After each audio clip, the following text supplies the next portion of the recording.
Vamos falar dos 144 mil? Vocês iam fazer essa pergunta, né?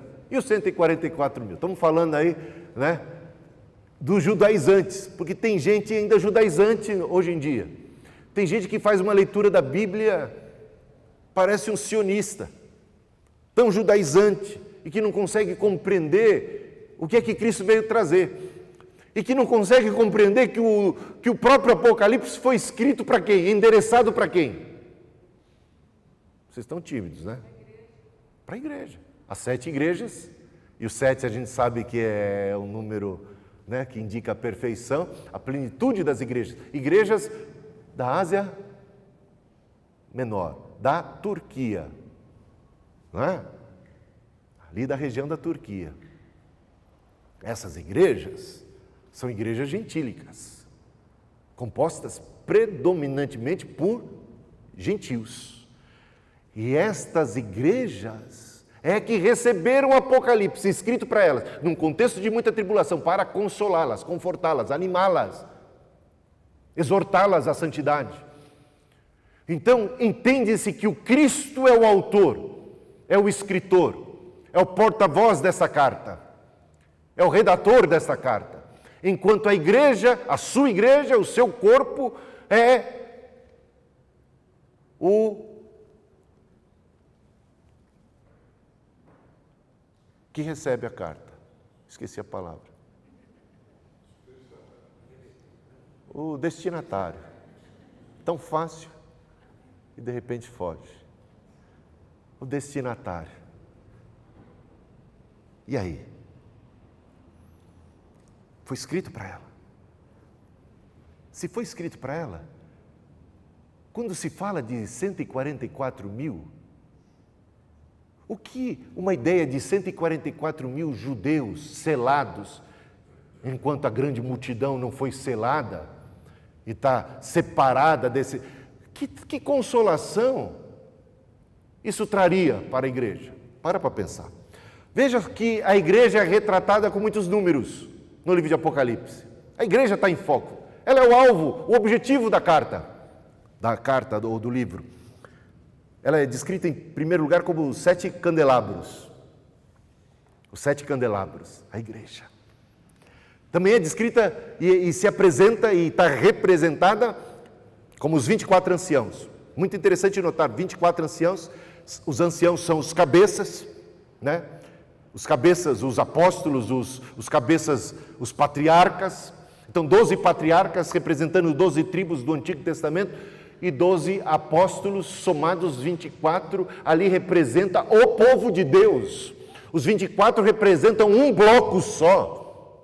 Não se fala de 12 aqui e 12 ali, são 24 formando um bloco que mostra uma unidade e uma continuidade entre Antigo e Novo Testamento, porque o Cristo é o Cristo e Senhor de Moisés, é o Cristo e Senhor de Abraão, é o esperado, é o Messias prometido dos judeus, e que de ambos os povos fez um. E também temos que o apóstolo Paulo fala em Efésios 2:20 que a igreja foi edificada sobre o fundamento dos profetas, representando o Antigo Testamento, e dos apóstolos. Os 24 anciãos representam os profetas e os apóstolos, o Antigo e o Novo Testamento, o povo de Deus de todos os tempos e todas as eras, que tem o Cristo como cabeça do seu corpo.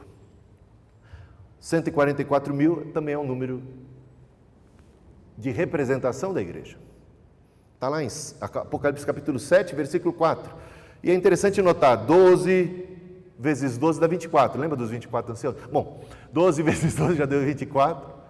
Não, não dá 24. 12 mais 12 dá 24. Mas 12 vezes 12 dá o quê? 144. Vezes 1000, que é o número da plenitude. 144 mil não está apontando para a plenitude do povo de Deus? Do Antigo e do Novo Testamento? Isso não é uma figura de linguagem? Esse 144 mil não está num livro cheio de figura de linguagem, cujos números sempre são simbólicos, representativos de algo? E por fim, a igreja também descrita como uma grande multidão incontável, de remidos de todos os povos, tribos, línguas e nações.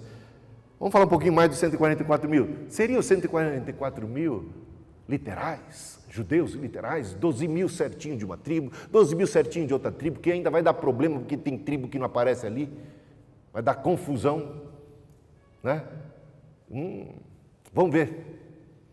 As dimensões, então, um argumento já contra isso é que as dimensões da Nova Jerusalém, conforme mesmo descritas e apresentadas em Apocalipse 21, de 16 a 17, elas seriam imensamente superiores para o número tão ínfimo de 144 mil selados. Teríamos também de concluir que apenas homens virgens do povo hebreu seriam selados, porque não aparece apenas no capítulo 7 uma referência, uma alusão 144 mil, esses mesmos 144 mil aparecem lá no capítulo 14 e são descritos como sendo homens, o que já exclui as mulheres. E as mulheres não são seladas. Para piorar a situação, eles são castos, são virgens, o que já exclui os casados. Coitado do Abraão, o pai ficou de fora. O Isaac também está fora. O Jacó ficou fora. Moisés também está fora. Eita! E agora? Salomão, bom, esse já estava fora mesmo, né? Até eu acho que ele ficou fora. Mas Davi está fora. Tem que ser casto. Quer interpretar literalmente? Ou será que não dá para entender o que diz lá Jesus Cristo no capítulo... Não, Jesus Cristo, o apóstolo Paulo, a respeito da igreja. Maridos, vocês têm que amar suas esposas como Cristo amou a igreja e se entregou por ela para apresentá-la diante de Deus, igreja imaculada, casta, sem mancha e nem ruga, pelo sangue de Jesus. Não é? Essa é a descrição que Paulo fala da igreja imaculada, casta, e que está ali representada, uma igreja plena. Plena por quê? Porque não falta um, 144 mil, todos estão lá, ou seja, a igreja está na sua plenitude. Lembra da paciência de Deus? Se Cristo ainda não voltou, diz o apóstolo Pedro, é porque Deus é paciente e deseja que todos sejam salvos. Ele deseja que a sua casa esteja cheia de convidados para a festa, para o banquete. Portanto, haverá a igreja de cumprir a sua missão, porque Jesus falou, é necessário que primeiro esse evangelho do reino seja pregado para testemunha a todas as nações, então virá o fim. Portanto, o fim, a segunda vinda de Cristo só vem quando a casa está cheia, quando está plena. Amém. Vamos terminar aqui dos 144 mil e vamos para o intervalo. Teríamos então de concluir que os homens virgens e as mulheres vão estar ficando fora, um montão de gente aqui. Isso aí, olha, quem quer ser literalista vai cair do cavalo uma hora, um momento atrás do outro. Que com conforto e ânimo, como eu já falei para vocês, os destinatários, né, teriam com essas palavras que destacam o povo hebreu e os salvos hebreus e os selados hebreus, até mesmo sobre os cristãos e a igreja. Porque Cristo concederia proteção especial para 144 mil judeus e não para a sua igreja. E por que apenas 144 mil seriam selados e não também toda aquela multidão inumerável de cristãos de todos os povos, tribos, línguas e nações? Jesus também não falou?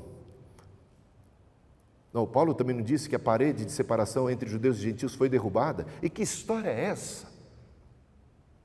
No capítulo 7, numa visão, o João está vendo uma distinção clara, dois povos ali claramente distinguidos, 144 mil de um lado selados e a grande multidão de outro lado, dois grupos, quando Paulo claramente ensinou que a parede de separação e de ambos os povos caiu e de ambos os povos Deus fez um. Tiago, escrevendo à igreja, a chama de as 12 tribos dispersas entre as nações. Vamos puxar a orelha de Tiago, não sabe o que está fazendo. Como é que ele faz essa confusão?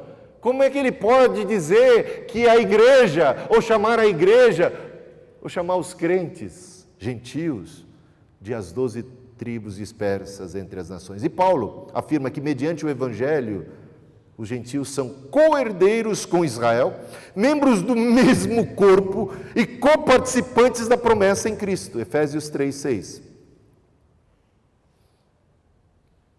Os filhos da promessa é que são considerados descendência de Abraão. E os que são da fé, esses é que são filhos de Abraão. Pois sabemos que os salvos da igreja é que são descritos como os selados. Porque para falar de selados, veja lá Efésios capítulo 1, versículo 13. Quem são os selados? Quem é que recebeu o selo?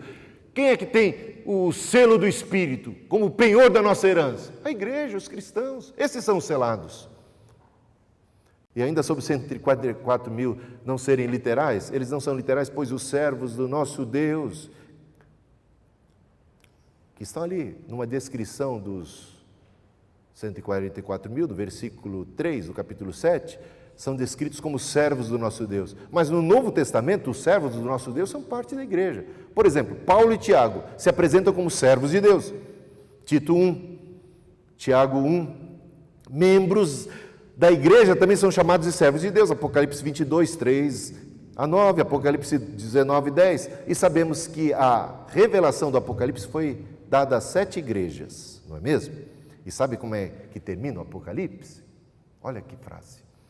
O Senhor enviou o seu anjo para mostrar aos seus servos, a igreja, as igrejas, as coisas que em breve hão de acontecer. Portanto, no próprio contexto do Apocalipse, se explica, se esclarece que os servos de Deus não são os judeus. Os servos de Deus são os cristãos, quer sejam eles judeus ou gentios, crentes em Jesus Cristo. E ainda são descritos como estando ao lado do Cordeiro, esses 144 mil são descritos como estando ao lado do Cordeiro, trazendo escritos na testa o nome dele, o nome do Cordeiro, pois também é dito que eles seguem o Cordeiro por onde quer que ele vá. Capítulo 14, versículo 4. Quer uma descrição de mais crente que isso? Quem é que tem o nome de Jesus na testa? Quem é que carrega esse nome? Com quem é que o Cordeiro está caminhando? Com a sua igreja, habita em nós.